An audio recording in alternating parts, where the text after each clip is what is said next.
नमस्कार, bike compares में आपका स्वागत है। आज हम बात करेंगे royal Enfield classic 350 versus standard 350 versus Electra.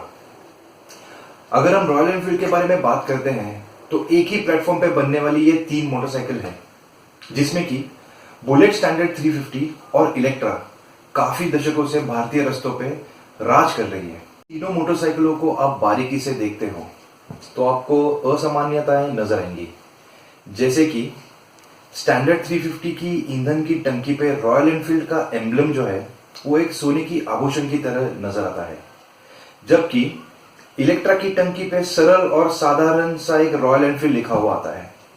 वही दूसरी ओर क्लासिक 350 की टंकी पे रॉयल एनफील्ड का प्रतीक पौराणिक पद्धति से हाथ से पेंट किया हुआ है।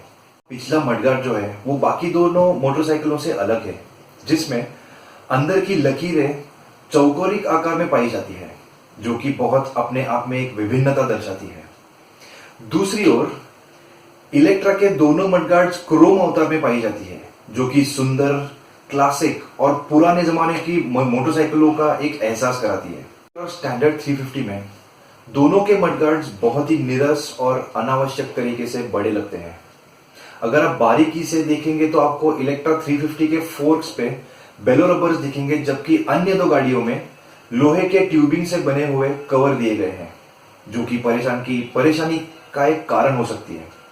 अगर हम इनके इंजन के बारे में बात करते हैं तो आप ये पाएंगे कि तीनों मोटरसाइकिलों में समान इंजन और फ्रेम का इस्तेमाल किया गया है।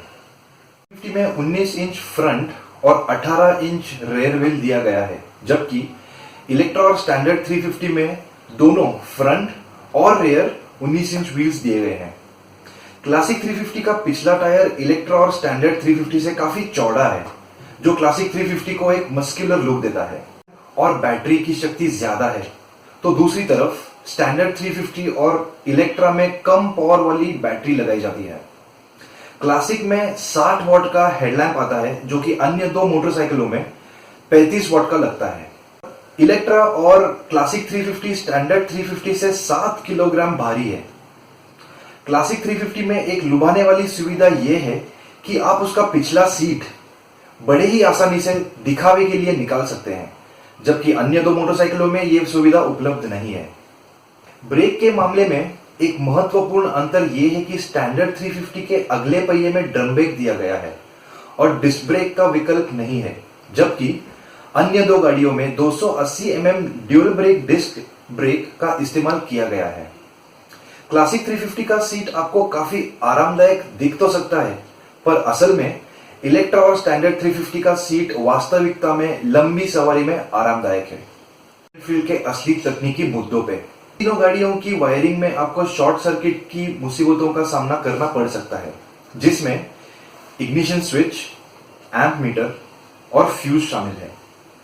स्पोक्स का ढीला होना, मोटरसाइकिल का लड़खड़ा के चलना, रेयर ब्रेक लाइनर और चेन स्प्रॉकेट का अनुमानित समय से पहले घिस जाना, इन मोटरसाइकिलों में ये सामान्य पाई जाने वाली परेशानियां हैं। अगर आपको हमारा रिव्यू पसंद आया हो तो प्लीज शेयर करें और सब्सक्राइब करें।